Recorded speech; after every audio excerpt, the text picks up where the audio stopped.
ముందుగా రైతు సోదరులందరికీ నమస్కారం అండి. ఈరోజు ఫీల్డ్ విజిట్లో భాగంగా మహబూబాబాద్ జిల్లా ఇనుగుర్తి మండలం కోమటిపల్లి అనే గ్రామంలోకి మనం రావడం జరిగింది.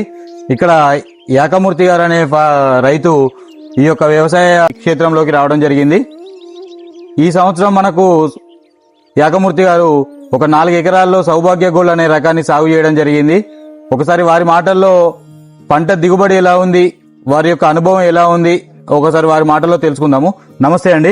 నమస్కారం అండి. ఒకసారి మీ పేరు, మీ వివరాలు ఒకసారి మిగతా రైతులకు తెలియజేయగలరు? నా పేరు యాకమూర్తి, మాది మహబూబాబాద్ డిస్టిక్ ఇనుగుర్తి మండలం గ్రామం కోమటిపల్లి.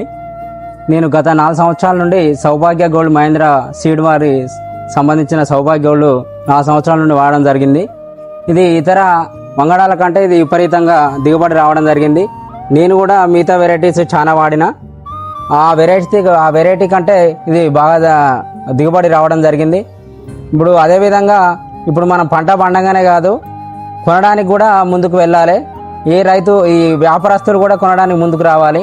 అలాంటిది ఈ సౌభాగ్య గోల్డ్ ఇప్పుడు మా దగ్గరలో కేసముద్రం మార్కెట్ ఉంది. అది కొనడానికి కూడా ఎక్కువ మొగ్గు చూపుతూ ఉన్నారు ఈ వ్యాపారస్తులు. అదేవిధంగా దాంతోపాటు దిగుబడి కూడా విపరీతంగా రావడం జరుగుతూ ఉంది. ఈ మళ్ళీ ప్లస్ ఈ గొలుసు కట్ అయితేంది విపరీతమైన పొడుగు ఉంటుంది. ఇతర క్రాప్ల కంటే ఈ యొక్క గింజల శాతం ఎక్కువగా ఉంటాయి. ఇలా కావాల్సింది ఏంటంటే మళ్ళీ ప్లస్ ఈ గొలుసులో దగ్గర గింజ శక్తి విపరీతంగా ఉంటుంది. ఎవరైతే సౌభాగ్య గోల్డ్ రకాన్ని వాడిన రైతు యొక్క అనుభవం చెప్పడం జరిగింది. ఒకసారి మీరు కూడా ఫీల్డ్ చూడొచ్చు, ఎంత అద్భుతంగా ఉందో. గొలుసు కూడా అధిక పిలకలు ఉండడం వల్ల గొలుసు పొడుగు కూడా చాలా బాగుంది. చివరి వరకు గింజ పాలు పోసుకోవడం వల్ల అధిక దిగుబడి రావడం జరిగింది.